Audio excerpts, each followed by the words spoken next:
કેમ છો બાળકો? તમારી પોતાની ચેનલ એટલે કે ધર્મેશ પટેલની ચેનલમાં આજે આપણે પ્રકરણ 10 વર્તુળ વિશે ચર્ચા કરીશું.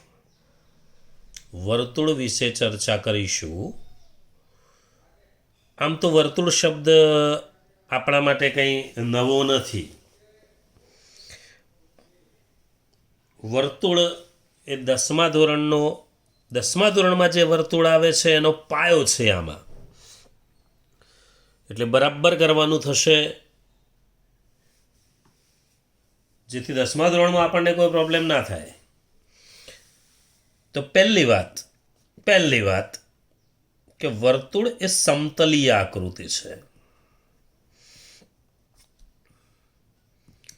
વર્તુળ એ સમતલીય આકૃતિ છે.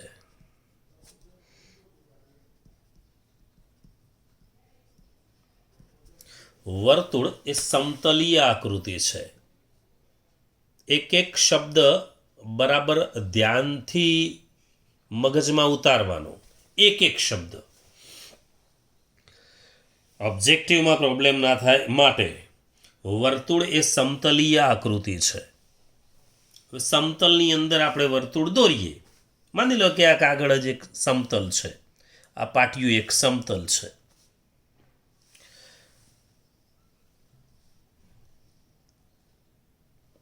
આ સમતલની અંદર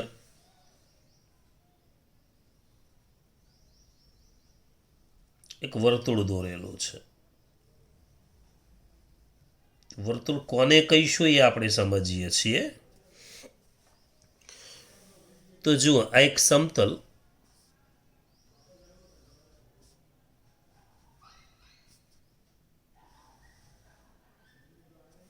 એક સમતલને ગમે તે એક નામ આપી દઈએ, આલ્ફા. આ સમતલની અંદર એક બિંદુ છે.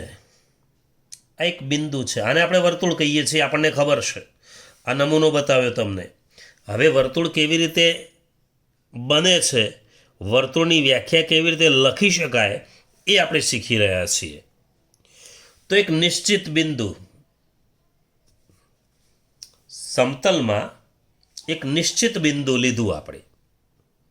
હવે નિશ્ચિત બિંદુથી નિશ્ચિત અંતર લઈએ. નિશ્ચિત અંતર એટલે માની લો કે આપણે 2 સેન્ટીમીટર લીધું, તો નિશ્ચિત અંતર આપણે અહીં લીધું. ચાલો, એક બિંદુ છે. એક નિશ્ચિત અંતરે એક બિંદુ છે. 1 સેન્ટીમીટર લીધું, 2 સેન્ટીમીટર લો, 5 સેન્ટીમીટર લો, 10 સેન્ટીમીટર લો, પણ નિશ્ચિત અંતર લીધું આપણે. નિશ્ચિત અંતરે એક બિંદુ મૂક્યું. અહીંથી એટલા જ અંતરે બીજું એક બિંદુ મૂકું છું. એટલા જ અંતરે બીજું એક બિંદુ મૂકીએ. એટલા જ અંતરે બીજું એક બિંદુ, એટલા જ અંતરે બીજું એક બિંદુ મૂકીએ. એટલા જ અંતરે બીજું બિંદુ મૂક્યું. એટલા અંતરે બીજું બિંદુ મૂક્યું. એટલા અંતરે બીજું બિંદુ મૂક્યું. હવે આ બિંદુઓને આપણે જોડી દઈએ. હવે બિંદુઓને જોડી દઈશું તો જે આકૃતિ બની એ વર્તુળ કહેવાય. ચાલો ફરીથી એકવાર બોલી જઈએ. સમતલ તો ખરું જ. સમતલ શબ્દ વગર વર્તુળની વ્યાખ્યા લખી શકાય નહીં. સમતલ શબ્દ જરૂરી છે. સમતલ શબ્દ ના હોય તો વર્તુળની વ્યાખ્યા ખોટી પડે.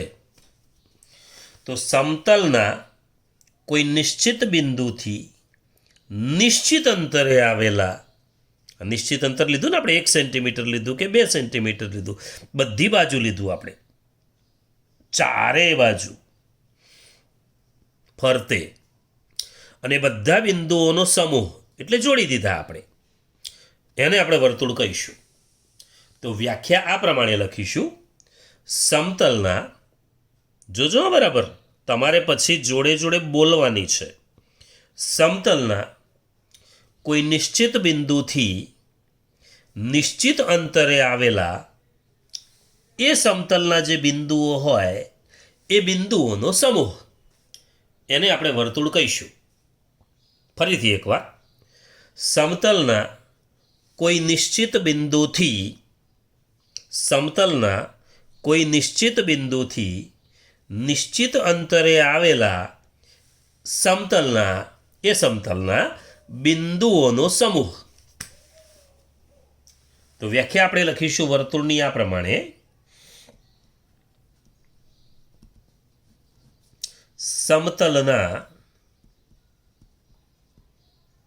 સમતલ શબ્દ વગર ના ચાલે. કોઈ નિશ્ચિત બિંદુથી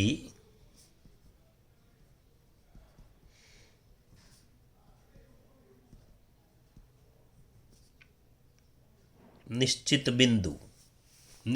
બિંદુથી નિશ્ચિત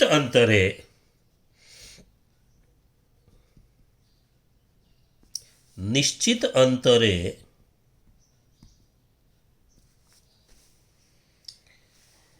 આવેલા આ સમતલના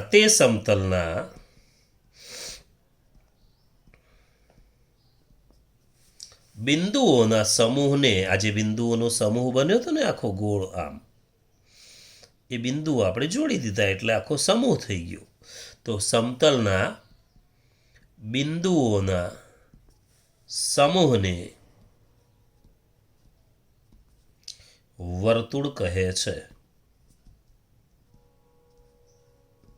ફરીથી એકવાર, સમતલના કોઈ નિશ્ચિત બિંદુથી નિશ્ચિત અંતરે, આ નિશ્ચિત અંતર કહેવાય, અહીં માપીએ સરખું જ હોય. નિશ્ચિત અંતરે આવેલા એ સમતલના બિંદુઓનો સમૂહ, એને આપણે વર્તુળ કહીશું. તો સમતલના કોઈ નિશ્ચિત બિંદુથી નિશ્ચિત અંતરે આવેલા તે સમતલના બિંદુઓના સમૂહને વર્તુળ કહે છે. વ્યાખ્યા બરાબર મગજમાં ઉતારી લો, 2-4 વાર બોલી લો, મોઢે બોલી લો 2-4 વાર, પછી આગળ જઈએ આપણે. હવે સમતલના કોઈ નિશ્ચિત બિંદુથી નિશ્ચિત અંતરે આવેલા એ સમતલના બિંદુઓનો સમૂહ, એને આપણે વર્તુળ કહીશું. તો આ જે નિશ્ચિત બિંદુ છે એ વર્તુળનું કેન્દ્ર છે. નિશ્ચિત બિંદુ એ વર્તુળનું કેન્દ્ર છે. ચાલો,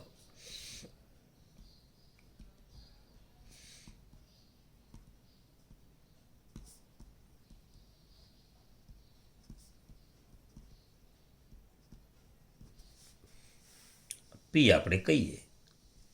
તો નિશ્ચિત બિંદુ એ વર્તુળનું કેન્દ્ર છે. વર્તુળનું કેન્દ્ર કયું છે? પી છે. કયું છે? પી છે. ચલો, પી એ વર્તુળનું કેન્દ્ર છે.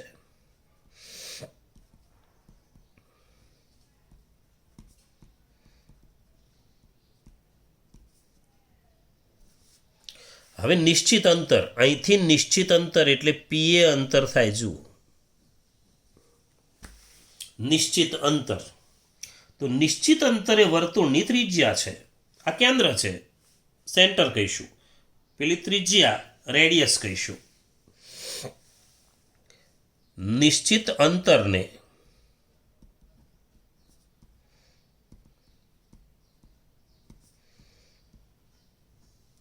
વર્તુળની ત્રિજ્યા કહેવાય.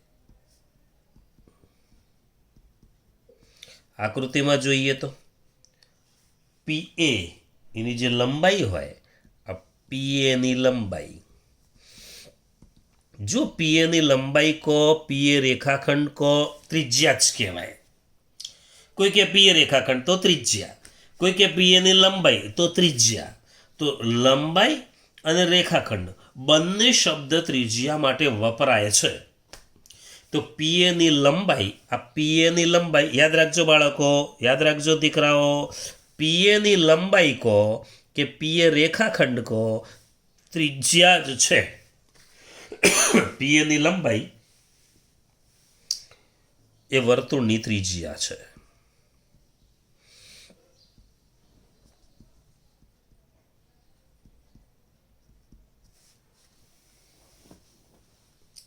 રેખાખંડ પી એ કહીએ કે એની લંબાઈ લખીએ.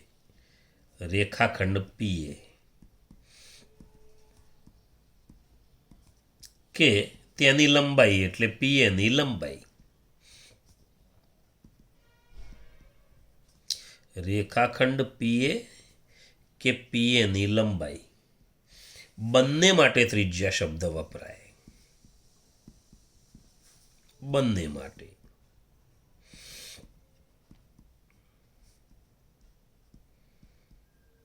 ત્રિજ્યા શબ્દ વપરાય. બંને માટે ત્રિજ્યા શબ્દ વપરાય. રેખાખંડ પીએ કહીએ કે પછી રેખાખંડની કે પીએની લંબાઈ કહીશું આપણે.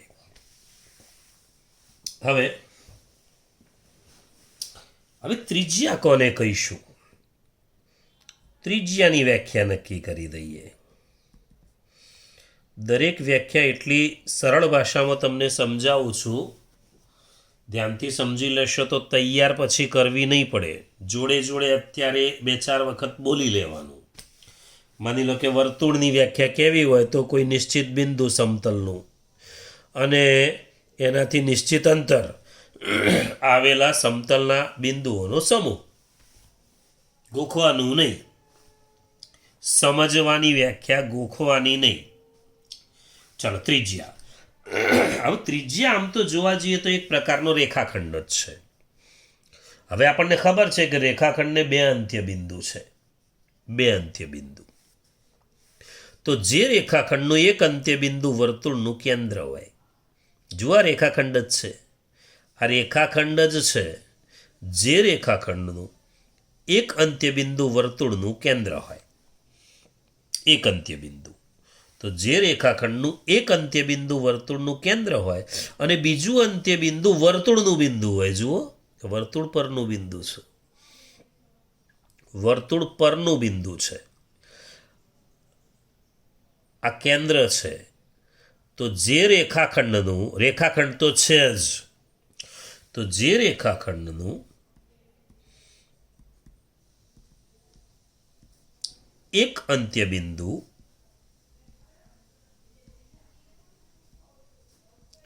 વર્તુળનું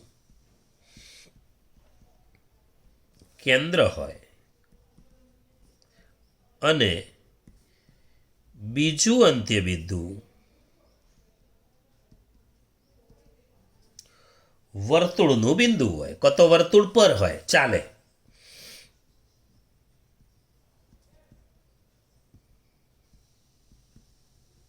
બસ એ રેખાખંડને ત્રિજ્યા કહેવાય. તે રેખાખંડને ત્રિજ્યા કહેવાય.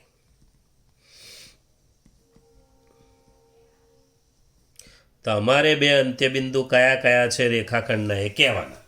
જે રેખાખંડનું એક અંત્યબિંદુ વર્તુળનું કેન્દ્ર અને બીજું અંત્યબિંદુ વર્તુળનું બિંદુ, એવા રેખાખંડને ત્રિજ્યા કહીશું. એવા રેખાખંડને ત્રિજ્યા કહીશું. આ જ વ્યાખ્યાને આપણે બીજી રીતે કહેવી હોય તો આ પ્રમાણે કહી શકાય. અથવા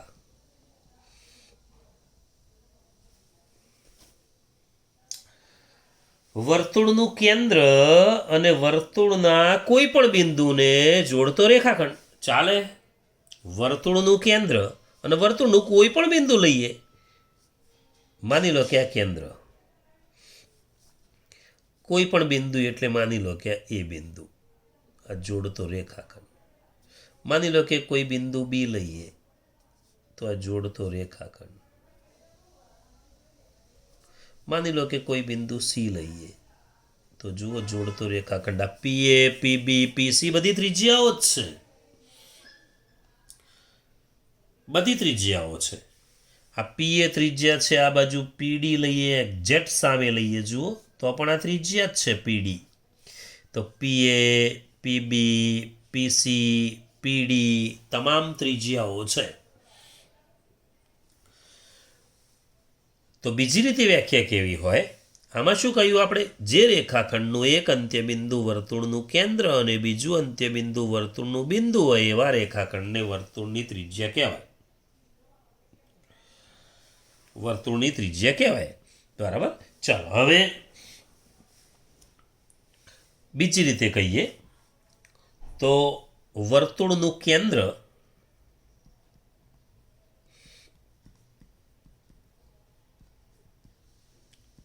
અને વર્તુળનું કેન્દ્ર અને વર્તુળના કોઈ પણ બિંદુને જોડતો રેખાખંડ.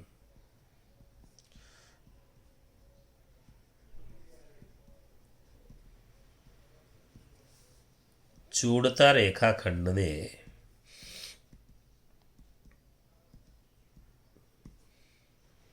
વર્તુળની ત્રિજ્યા કહે છે.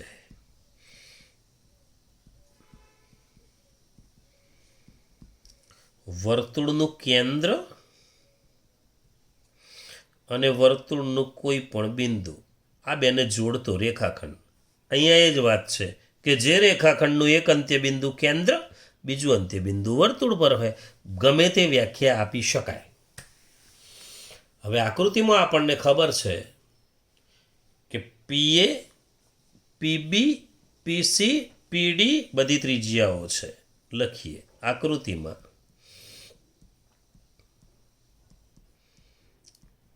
પીએ, પીબી, પીસી, પીડી ત્રિજ્યાઓ છે.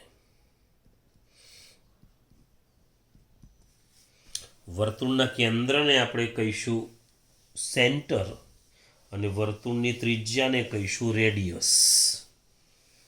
રેડિયસ કહીશું. લખી દઉં અહીંયા RADIUS રેડિયસ. રેડિયસ એટલે ત્રિજ્યા.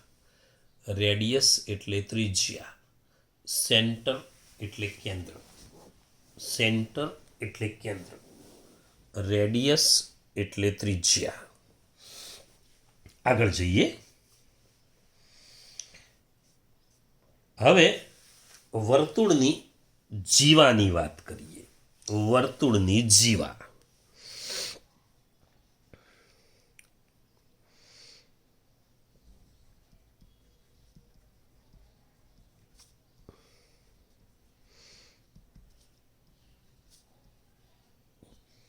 વર્તુળની જીવા.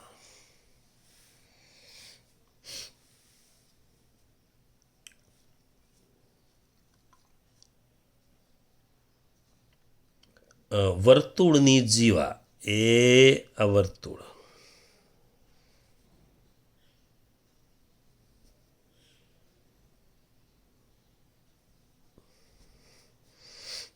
કેન્દ્ર છે. અજીવા થાય. અજીવા છે.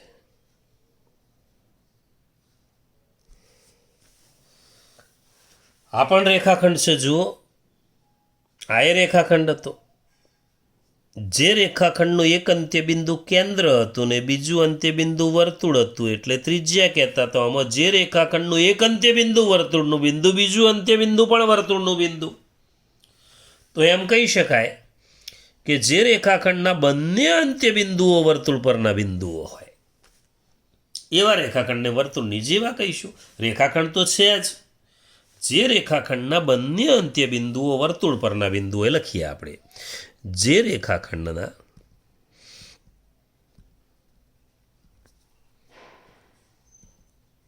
બંને અંત્ય બિંદુઓ, રેખાખંડને કેટલા અંત્ય બિંદુ? 2. તો જે રેખાખંડના બંને અંત્ય બિંદુઓ વર્તુળના બિંદુઓ હોય, કો તો વર્તુળ પરના બિંદુઓ હોય, જેમ કહીએ એમ, તેવા રેખાખંડને વર્તુળની જીવા કહે છે.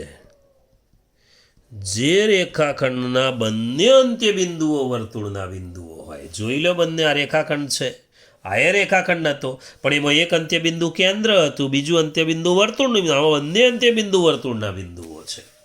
તો જે રેખાખંડના બંને અંત્ય બિંદુઓ વર્તુળના બિંદુઓ હોય એવા રેખાખંડને વર્તુળની ત્રિજ્યા કહીશું. તો આ વાત થઈ વર્તુળની ત્રિજ્યાની. આકૃતિમાં એ બી ત્રિજ્યા છે. હવે આને એમ પણ કહી શકાય બીજી રીતે,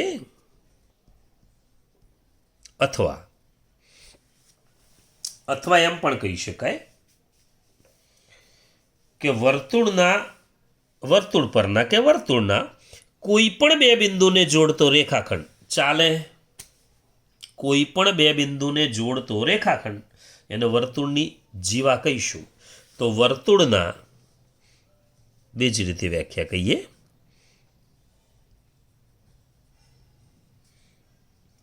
વર્તુળના કોઈ પણ બે બિંદુઓ ને જોડતા રેખાખંડને વર્તુળની જીવા કહે છે. તમને જે યોગ્ય લાગે એ વ્યાખ્યા તમારે ધ્યાનમાં રાખવાની, એ તૈયાર કરી દેવાની. નોટ વ્યવસ્થિત બનાવજો અને નોટને થોડી જાળવી રાખજો. વર્તુળના કોઈ પણ બે બિંદુને જોડતા રેખાખંડને વર્તુળની જીવા કહે છે. તો આકૃતિમાં એ બી જીવા છે. આકૃતિમાં એ બી જીવા છે.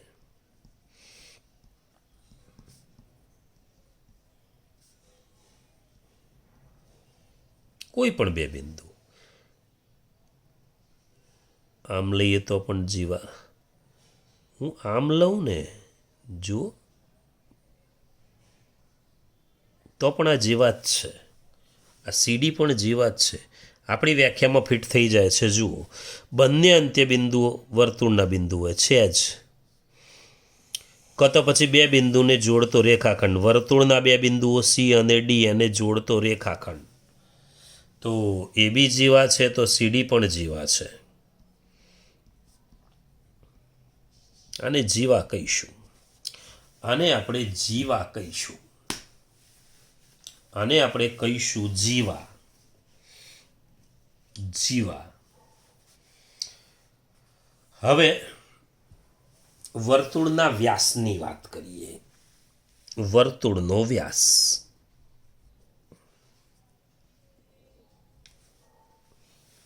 વર્તુળનો વ્યાસ.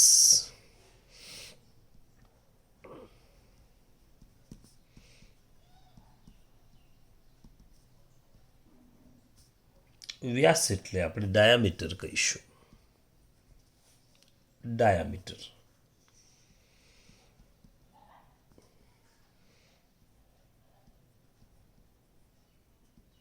વ્યાસ. વર્તુળનો વ્યાસ. વર્તુળનો વ્યાસ. આ વર્તુળ.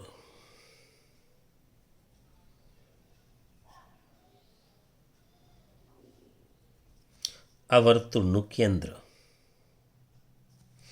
અને કેન્દ્રમાંથી જે જીવા પસાર થાય, અહીંયા હતું જુઓ, કેન્દ્રમાંથી આ જીવા પસાર છે. તો જીવા જ છે, તો જીવા જ, પણ એ જીવા કેન્દ્રમાંથી પસાર થાય છે. તો વર્તુળની જે જીવા કેન્દ્રમાંથી પસાર થતી હોય એ જીવાનો વ્યાસ કહીશું. તો કેન્દ્રમાંથી પસાર થતી જીવા એ વ્યાસ છે. કેન્દ્રમાંથી પસાર થતી જીવા એ વ્યાસ છે. આમાં એ બી આ વ્યાસ છે. જુઓ આકૃતિમાં. આમાં સીડી પણ વ્યાસ કહીશું. જો કેન્દ્રમાંથી પસાર થતી જીવા, કાં તો મોટામાં મોટી જીવા એવું પણ કહી શકાય. આ મોટામાં મોટી જીવા છે. આ જુઓ, આ જીવા, આ જીવા, મોટી જીવા. જેમ કેન્દ્રથી દૂર જતા જઈએ એમ નાની જીવાઓ થતી જાય. ચાલો, અહીંયા આપણે એમ કહીશું કે વર્તુળના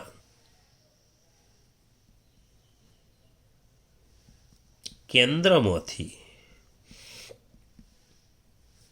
પસાર થતી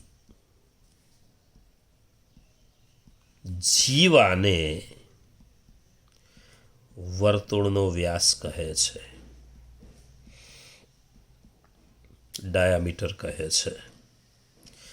કેન્દ્રમાંથી પસાર થતી જીવા એટલે વર્તુળનો વ્યાસ. કેન્દ્રમાંથી પસાર થતી જીવા એટલે વર્તુળનો વ્યાસ. વર્તુળના કેન્દ્રમાંથી પસાર થતી જીવાને વર્તુળનો વ્યાસ કહે છે. ચલો, હવે કેન્દ્રમાંથી પસાર થતી જીવા એટલે વર્તુળનો વ્યાસ. તો આ વ્યાસ છે આકૃતિમાં જોઈએ તો AB અને CD વ્યાસ છે.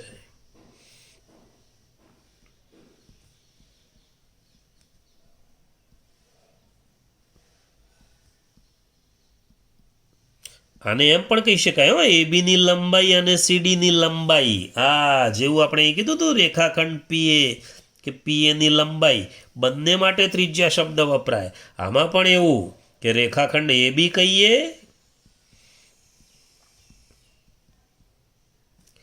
કે એબીની લંબાઈ કહીએ, બંને માટે વ્યાસ શબ્દ વપરાય. બંને માટે વ્યાસ શબ્દ વપરાય. બંને માટે વ્યાસ શબ્દ વપરાય. રેખાખંડ એબી કે એબીની લંબાઈ, બંને માટે વ્યાસ શબ્દ વપરાય. બંને માટે વ્યાસ શબ્દ વપરાય. બંને માટે વ્યાસ શબ્દ વપરાય. રેખાખંડ એબી કે એબીની લંબાઈ, બંને માટે વ્યાસ શબ્દ છે. વ્યાસ શબ્દ વપરાય બંને માટે. વ્યાસ કહીશું આપણે. આકૃતિમાં એબી અને સીડી વર્તુળના વ્યાસ છે, કો તો એબીની લંબાઈ અને સીડીની લંબાઈ વર્તુળના વ્યાસ છે. ચલો, વ્યાસ એ વર્તુળની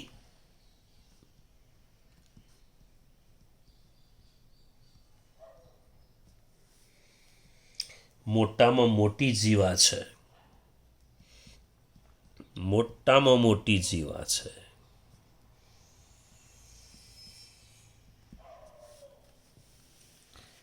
વ્યાસ, બધા વ્યાસ હોય, દરેક વ્યાસ એની લંબાઈ સરખી હોય. જેમ દરેક ત્રિજ્યાની લંબાઈ એ સરખી જ હોય. દરેક ત્રિજ્યાની લંબાઈ સરખી હોય, એવી રીતે દરેક વ્યાસની લંબાઈ સરખી હોય.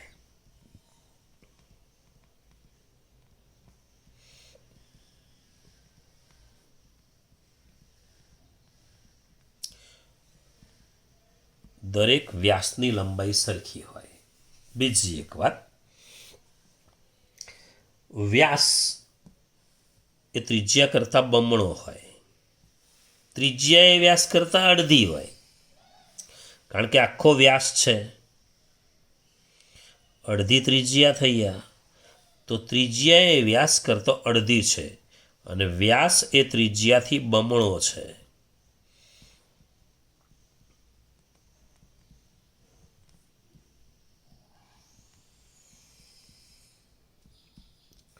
વ્યાસ એ ત્રિજ્યાથી બમણો છે. ત્રિજ્યા એ વ્યાસથી અડધી કહેવાય.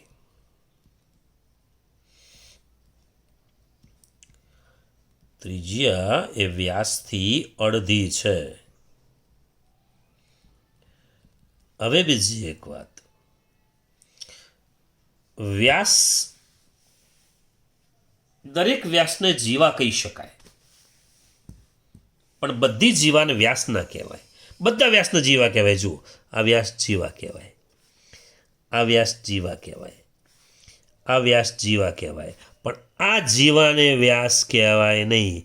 એટલે પ્રત્યેક વ્યાસ, વર્તુળનો પ્રત્યેક વ્યાસ એ વર્તુળની જીવા છે, પણ પ્રત્યેક જીવા એ વર્તુળનો વ્યાસ નથી. બધી જીવાઓ વર્તુળનો વ્યાસ નહીં. જે કેન્દ્રમાંથી પસાર થતી જીવા હોય એ જ વર્તુળનો વ્યાસ છે. તો આપણે લખીએ, વર્તુળનો વ્યાસ પ્રત્યેક વ્યાસ એ વર્તુળની જીવા છે. ખરા ખોટામાં પૂછાય આવું. પણ દરેક જીવા એ વર્તુળનો વ્યાસ નથી, પરંતુ દરેક જીવા એ વર્તુળનો વ્યાસ નથી. બધી જીવાઓ કોઈ વર્તુળનો વ્યાસ નહીં. દરેક જીવા એ વર્તુળનો વ્યાસ નથી. તો આજે આપણે આટલી વાત કરી પહેલા વિડીયોમાં. બીજો વિડીયો નેક્સ્ટ ટાઈમે જોઈશું. હવે એક વાત યાદ રાખવાની, દરેક વિડીયોનો વ્યવસ્થિત અભ્યાસ કરવાનો છે. આની થિયરી લાંબી ચાલશે એટલે થિયરી બરાબર મગજમાં ઉતારી દેવાની, જેથી આપણને દાખલા ગણવામાં તો ક્યાંય પ્રોબ્લેમ ઊભો ના થાય, 10મા ધોરણમાં એ તકલીફ ના પડે. એટલે આ વાતનું આપણે ધ્યાન રાખવાનું, વર્તુળ વ્યવસ્થિત કરવાનું છે. ફરી મળીશું. બાય.